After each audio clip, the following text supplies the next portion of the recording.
Rajahmundry central jail వద్ద ఉద్రిక్త వాతావరణం నెలకొంది. ఆకివీడు దాడి ఘటనలో రిమాండ్లో ఉన్న 10 మంది నిందితులు బెయిల్పై విడుదలయ్యారు. వారికి స్వాగతం పలికి సంఘీభావం ప్రకటించిన మాజీ ఎంపీ హర్షకుమార్ కూటమి ప్రభుత్వంపై విరుచుకుపడ్డారు. దళితుల పట్ల ప్రభుత్వం దారుణంగా వ్యవహరిస్తోందని, పరీక్షలు రాసే విద్యార్థులను, మహిళలను కూడా అరెస్ట్ చేయడం అన్యాయమని మండిపడ్డారు.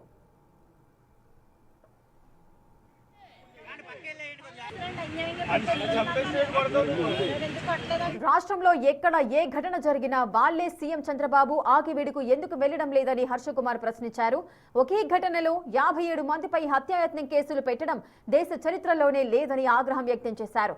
డిప్యూటీ స్పీకర్ రఘురామకృష్ణంరాజు కనుసన్నల్లోనే జిల్లా యంత్రాంగం నడుస్తోందని, అక్రమంగా జైల్లో పెట్టిన వారికి ప్రభుత్వం పరిహారం చెల్లించాలని డిమాండ్ చేశారు.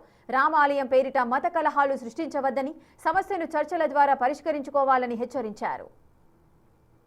రోజులు బెయిల్ అయినా కానీ సాల్వెన్సీ సర్టిఫికెట్లు ఇవ్వకుండా గ్రామాల్లో అధికారులని ప్రలోభపెట్టి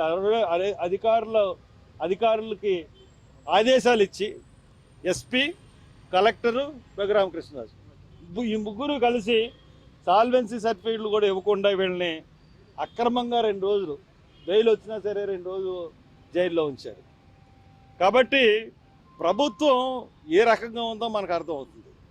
ఒక తప్పుడు కేసులో ఇంతమందిని అరెస్ట్ చేసి, ఒక అటెంప్ట్ మర్డర్ కేసులో 57 మందిని అరెస్ట్ చేయడం దేశ చరిత్రలో ఎక్కడైనా ఉందా?